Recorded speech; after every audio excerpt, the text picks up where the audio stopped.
Aplicada a grandes populações, a democracia é, no final das contas, o regime do grupo mais forte sobre o mais fraco. É o império da força acima da lógica.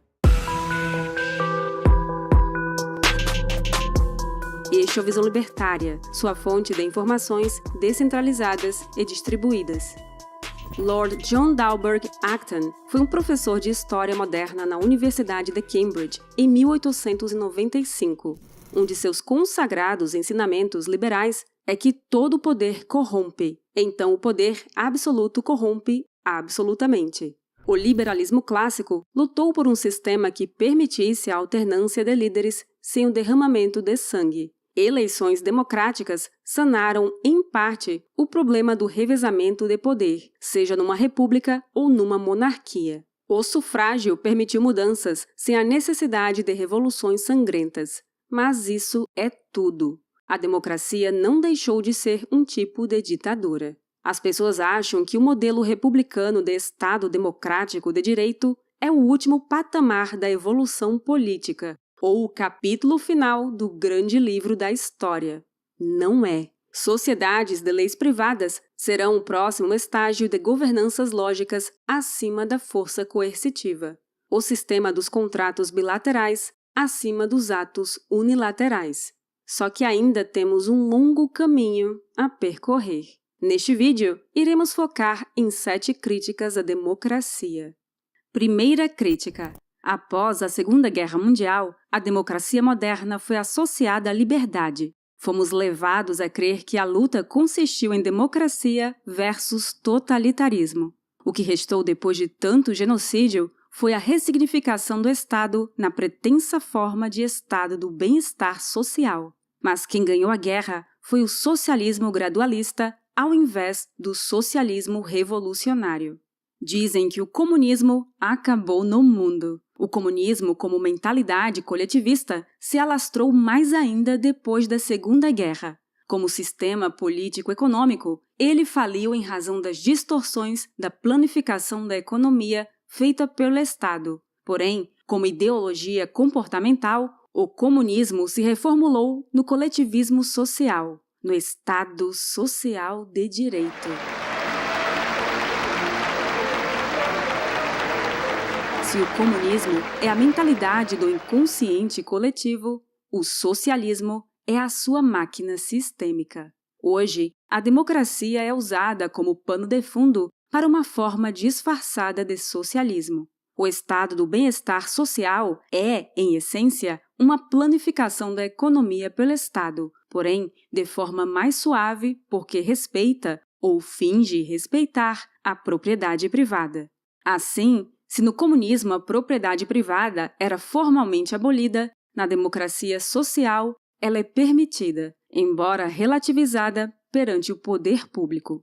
Entretanto, continua havendo o mesmíssimo problema do cálculo econômico que Mises apontou em 1921 sobre a União Soviética muitos anos antes de esta colapsar. É impossível aos governantes preverem as mudanças de preços, ofertas e demandas de uma sociedade. Controlar o mercado causa mais prejuízo e empobrecimento do que o deixar livre. Portanto, a única diferença para a falência do Estado de um país socialista para uma social-democracia é o tempo. E a maneira de um Estado democrático em decadência não falir é se tornando mais próximo do totalitarismo, ou seja, parasitando a população e controlando-a cada vez mais. Segunda crítica. Somos democráticos só para escolher quem vai nos controlar. A democracia não dá voz ao povo para que ele possa escolher como alocar seu próprio dinheiro. O Congresso, o Banco Central e o Ministério da Economia definem como usarão o dinheiro dos impostos dos indivíduos. Esse planejamento econômico sempre criará conflito de interesses, de modo a ser impossível ao governo agradar a todos os grupos, mesmo que as pessoas sejam as mais coletivistas possível. Aos poucos, o governo se transforma numa máquina de redistribuir dinheiro roubado conforme o critério político que faz os estadistas se perpetuarem no poder. Terceira crítica. Se a democracia não permite que, democraticamente, os indivíduos votem pela própria abolição dela, então ela por si só é uma contradição ditatorial. É tão verdade que o Congresso não é a casa do povo, que esse mesmo povo jamais poderá exigir a sua desvinculação do Estado sem que isso seja considerado um atentado contra a segurança nacional. Que democracia é essa que não podemos decidir a reestruturação do Estado? É como ser obrigado a participar de um clube e pagar suas taxas, mesmo quando não concordamos com a atual gestão. Os políticos governam para si e não para a sociedade. Os indivíduos apenas têm a ilusão de poder. Nesse aspecto, fomos hipnotizados a ter a sensação de que o poder emana do povo, do mesmo jeito que um doido numa loja de sofás acredita estar em sua casa. Quarta crítica. Se a monarquia é o absolutismo de um regime sobre a maioria, a democracia é o absolutismo de 51% sobre os outros 49% de pessoas. Na realidade, é menos que isso. Presidentes são eleitos com mais de 50% dos votos válidos, o que quer dizer que pessoas que não votaram não entram na conta. A despeito de o voto ser obrigatório, cerca de 20 a 30% das pessoas votam nulo ou em branco, ou sequer comparecem às urnas. Na prática, o pacote político é contratado por cerca de 36% dos eleitores, contra 34% da oposição e os 30% de pessoas indiferentes, insatisfeitas e anarquistas. Os números estimados aqui podem variar nas eleições, mas o ponto central é que não veremos mais de 60% de um povo eleger um governante. Só há 90% de votos num candidato em países que são ditaduras evidentes e que possuem fraudes eleitorais, votos esses que são claramente um disfarce. Fica a pergunta filosófica. Se a maioria de 70% votasse pela prisão ou morte de uma minoria de 10 a 30%, isso seria democraticamente legítimo? Ora, e não foi isso que aconteceu na Alemanha?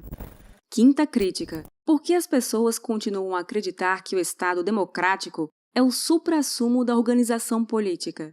Parte disso se deve à engenharia psicossocial do processo de votação, que dá esperança aos indivíduos que têm o sonho de se beneficiar do poder. Explicando melhor, a democracia alimenta o desejo de poder nas pessoas que não estão na cúpula, permitem-lhes crer que possuem uma chance de governar ou de estarem próximas dos governantes. Ainda que essas pessoas nunca subam os degraus do poder ou que permaneçam sendo exploradas pela elite governamental, elas continuam a legitimar o Estado. Elas se convencem que esse Estado moderno, democrático, é o modelo mais justo. E elas sugestionam os seus filhos, amigos e alunos ao mesmo pensamento. Indivíduos com síndrome de déspota, aqueles que são tiranos em potencial, os invejosos, os vingativos, sem escrúpulos e os psicopatas, sonham fazer parte do topo da pirâmide.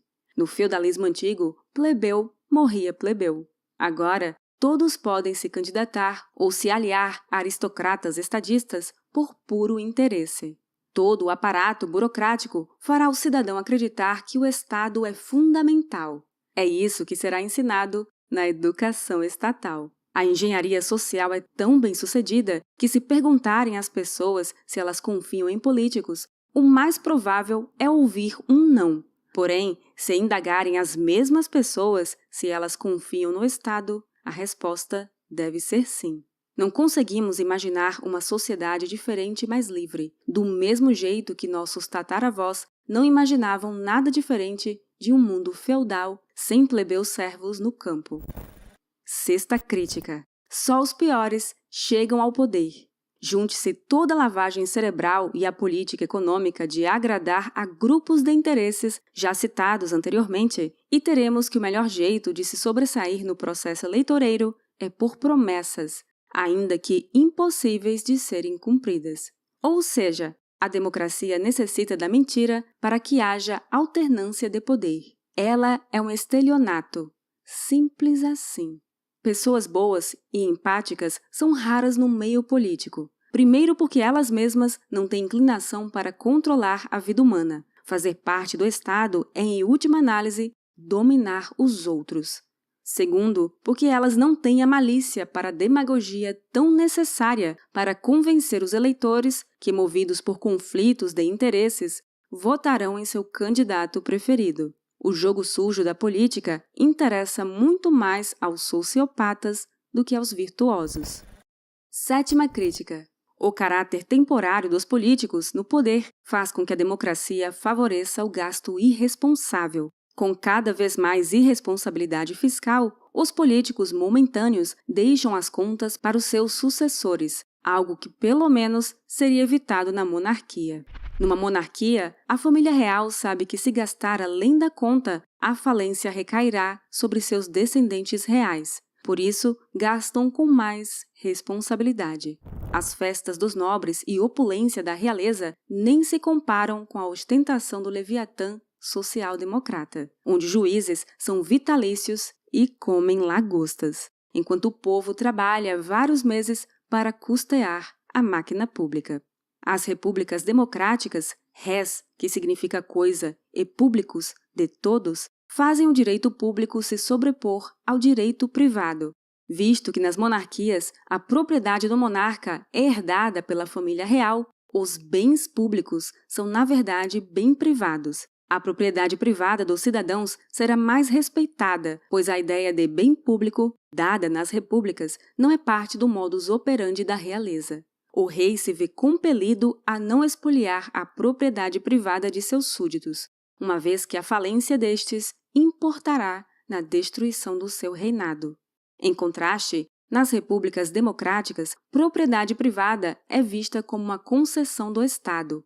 Os bens públicos são vistos como soberanos, mas terminam sujeitos à tragédia dos comuns, isto é, ao exaurimento de recursos que não são divididos de forma racional, mas apenas tomados e usados por todos.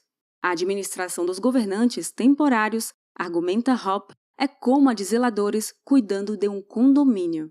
É como colocar um porteiro para ser o síndico.